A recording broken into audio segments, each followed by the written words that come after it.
The moment Angel Reese officially signed with the Indiana Fever, the entire basketball world seemed to stop breathing. What should have been a routine roster announcement instantly detonated into one of the most polarizing debates the league has ever seen. Fans didn't celebrate, analysts didn't calmly break it down. No, the very first reaction was a loud collective question. Does Caitlin Clark want out? Because the rivalry that once electrified college basketball hadn't cooled off, hadn't softened, hadn't faded into respect. It was now being dragged directly into the Fever's own locker room, turning old wounds into brand new in-house conflicts waiting to erupt. For the front office, this wasn't just a roster move, it was a gamble with the team's entire identity. PR teams scrambled, coaches whispered, players exchanged looks that said everything without a word. Bringing in Caitlin Clark's most outspoken critic wasn't just risky. It was potentially catastrophic. Was this the start of a super team built on star power and raw competitiveness? Or the first domino in a breakup that could tear the Fever apart before the season even begins? But to understand why this move is more explosive than anyone expected, we have to start where the rivalry truly began. The LSU-Iowa rivalry wasn't supposed to follow Caitlin Clark and Angel Reese into the pros. But rivalries this big don't just fade away. They embed themselves into highlight reels, fan debates, social media wars, and the collective memory of college basketball. When Angel stood over Caitlin in that championship game, flashing that "you can't see me" gesture with absolute unapologetic swagger, it instantly became more than a moment. It became a symbol. And symbols once created take on a life of their own. Caitlin, with her volcanic scoring ability and relentless competitive fire, never responded with theatrics. She didn't need to. Her game spoke louder than any gesture could. But Angel, she thrived in that spotlight, embracing the role of villain disruptor and truth teller. Their clash wasn't just about basketball, it was a duel between two opposing energies, two contrasting personalities, two visions of what the women's game should look like. And the media loved it. They didn't just promote their rivalry, they weaponized it. Suddenly, every interaction, every stat comparison, every interview soundbite was framed as part of a larger cultural battle: confidence versus humility flash versus fundamentals, new school versus old school. And that's exactly why bringing both players into the same locker room is so dangerous. This isn't just a rivalry, it's a storyline with millions of invested fans, countless heated debates, and unresolved tensions simmering beneath every mention of their names. It's one thing to compete from opposite sides of the court. It's another to share practice drills, team huddles, leadership roles, and media responsibilities while the world watches, waiting for anything to break. This signing didn't erase the rivalry. It resurrected it. But the Fever didn't sign Angel just for basketball reasons. For months, the Indiana Fever front office has been under immense pressure. Despite having the most electrifying rookie in years, the organization was still fighting for national relevance, struggling to convert viral moments into long-term momentum. Attendance had improved, yes, but the Fever wanted dominance. They wanted headlines. They wanted every game to feel like an event, not just another date on the schedule. And in their eyes, there was one player who could guarantee that kind of attention the moment she walked through the door: Angel Reese. Angel isn't just a basketball star, she's a media engine. Every outfit, every quote, every post-game comment becomes a trending topic within minutes. She commands cameras the way few athletes ever have, and the Fever's front office knew it. Pairing Angel's bold personality with Caitlin Clark's global spotlight was, to them, the ultimate formula for ratings, ticket sales, and brand power. Two cultural forces under one roof. From a marketing perspective, it was irresistible. But while executives celebrated the decision as a masterstroke, the players weren't nearly as thrilled, especially Caitlin. Insiders say several Fever players were blindsided by the announcement, learning about Angel's signing the same way the rest of the public did, through social media. Caitlin herself reportedly received no advance warning, no conversation, no reassurance that the move was meant to strengthen the team around her. Instead, it felt like the organization was prioritizing spectacle over chemistry. The rumor spreading among insiders is that this wasn't a coaching decision at all. Coaches preferred a quieter fit, someone who complemented Caitlin's style without bringing added controversy. But upper management overrode those preferences, pushing the signing through with one goal in mind: national attention at any cost. And this is where the story gets messy. Caitlin Clark's rookie season was supposed to be about basketball, about finally stepping onto the professional stage she'd earned through years of dominance.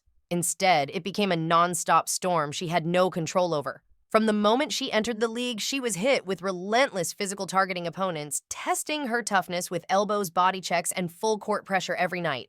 Off the court, she walked straight into a racial narrative she didn't create but was suddenly expected to answer for. Every word she said or didn't say was dissected, reframed, and thrown back into the spotlight. Social media didn't help either. Haters bots and troll armies used her name to fuel arguments she never asked to be part of. And on top of all that, the pressure to save the WNBA was suffocating. Network sponsors and even the league itself quietly placed the burden of growth squarely on her shoulders. Every game she played was treated like a referendum on the future of women's basketball. It was never just about jump shots or assists. Caitlin had become a symbol, a marketing tool, a lightning rod. That alone would have exhausted any rookie. But then came the move nobody expected, the Indiana Fever signing Angel Reese, the single most vocal critic of Caitlin's rise. The rivalry hadn't cooled. If anything, Angel's interviews and public comments made it clear she didn't buy into the Caitlin hype, and she wasn't afraid to say it out loud. Bringing that energy into Caitlin's own locker room felt less like building a team and more like inviting conflict directly into her daily life. What made it worse? Sources say Caitlin wasn't consulted, not informed, not prepared. She found out like everyone else through the internet. For a franchise claiming to build around her, that silence said everything. But the real explosion came from Angel Reese herself. Angel Reese didn't wait for a press conference, a training camp introduction, or even a team photo shoot. Within hours of the signing becoming public, she dropped her first official statement, and it sent shockwaves through the WNBA. Angel boldly announced that she was coming to Indiana to change the culture, a phrase that instantly grabbed attention.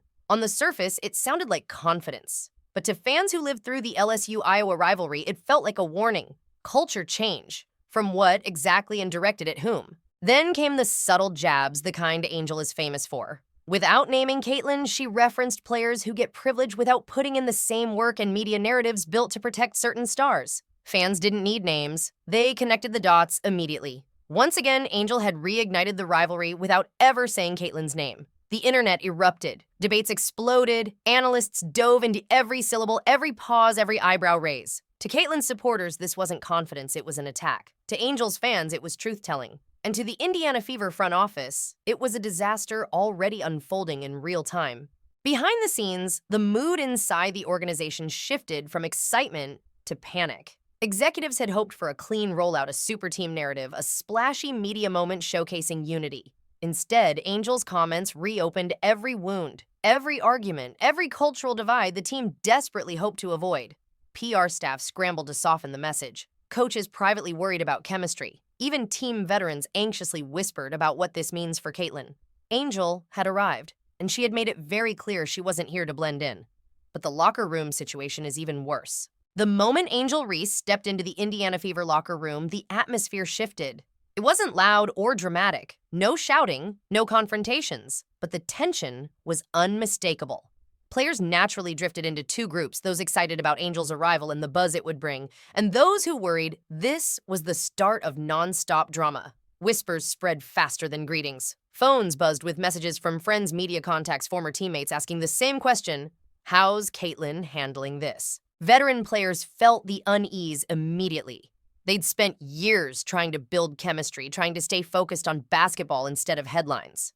Now, for the first time, they could feel the media storm creeping into the room itself. They knew the cameras wouldn't just be watching games anymore. They'd be studying body language, eye contact, smiles, or the lack of them. One veteran reportedly muttered, "This is going to get messy," before practice even began. The coaching staff tried to force positivity, insisting everyone was excited and ready to compete, but the words felt empty. Behind the scenes, they were losing control of the narrative. Every attempt to refocus on basketball was drowned out by the noise of what this rivalry meant. They could redirect drills, but they couldn't redirect the spotlight. Caitlin Clark, meanwhile, kept her distance. She stayed quiet, avoided unnecessary interactions, and focused on her warm-up routine with laser precision. It wasn't bitterness. It was self-preservation. Caitlin doesn't do drama. She doesn't do chaos. She relies on calm internal focus. But Angel, she thrives in chaos. Her confidence filled the room, her energy unapologetically bold, and that contrast alone created sparks. At one point, Angel joked loudly with teammates, unaware of how every word was being interpreted. Caitlin kept her eyes down. 2 leaders, 2 personalities, 1 space. And then came the moment that pushed Caitlin to her limit. The first crack in the foundation didn't come from a fight, a controversial quote, or even a viral clip. It came from a quiet leak, one small report that spread through league insiders like wildfire. According to a source close to the situation, Caitlin Clark had privately asked her camp to explore future options should the tension in Indiana continue to escalate. No trade request, no ultimatum, just a question. But that single question was enough to ignite a storm. Immediately, fans began to fear the worst, that the Fever were prioritizing drama headlines and media chaos over Caitlin's development and long-term success. After all, this was supposed to be her franchise. The team was expected to build around her strengths, her leadership, her unprecedented star power. Instead, it felt like the organization had brought in her biggest public critic without warning or preparation, almost as if spectacle mattered more than stability. Inside the locker room, players whispered that the direction of the team suddenly felt different. Angel's charisma and media magnetism seemed to overshadow everything, raising concerns that the franchise was shifting its identity to fit her brand instead of Caitlin's. And for a rookie already carrying the burden of being the face of women's basketball, that shift hit hard. Then came the practice footage. Fans immediately noticed what insiders had been saying. Caitlin's posture looked heavier, her expressions tighter, her energy drained. She wasn't smiling as much. She wasn't interacting as freely. She looked burdened. For a player known for her fire and joy on the court, this sudden dimming spoke louder than any rumor. That's when the narrative flipped. What began as rivalry suddenly transformed into a question of loyalty, leadership, and the Fever's future direction. Was Caitlin being pushed aside? Was Angel taking the spotlight? Was Indiana sabotaging its own superstar? The rumors grew louder. Caitlin wants out. But this situation isn't just emotional, it's strategic. From the outside, the idea of pairing Angel Reese and Caitlin Clark sounds like a marketing dream. Two of the most talked about athletes in women's basketball on the same roster, it's instant ratings, instant buzz, instant national attention. But when you look closer, the cracks in the plan become impossible to ignore. In fact, this move has the potential to backfire in ways the Fever may not be prepared for. First, the fan base is already splitting down the middle. Caitlin's supporters and Angel's supporters each bring massive, passionate followings that don't always see eye to eye. One controversial play, one clipped practice video, one misinterpreted interview, and suddenly the debate turns into a civil war. Instead of uniting behind a rising franchise, fans may end up tearing each other and the team apart. On the court, the tension is just as risky. Caitlin commands an offense built around spacing, rhythm, and freedom. Angel thrives on physicality, emotion, and momentum. Both want the spotlight, but in completely different ways. One leads through poise and precision. The other leads through energy and impact. Blending those two leadership styles takes time the Fever may not have if the pressure mounts early. And then there's the media. Every game, every practice, every interaction will be dissected. A side eye becomes a headline. A short answer becomes a controversy. Even basic chemistry-building moments will be magnified and critiqued. The team won't just be playing basketball, they'll be navigating a PR minefield. Combine Angel's fire with Caitlin's pressure, and you don't get balance. You get volatility, a combustible duo living under the brightest spotlight the league has ever seen. One wrong spark and everything the Fever built could collapse in an instant.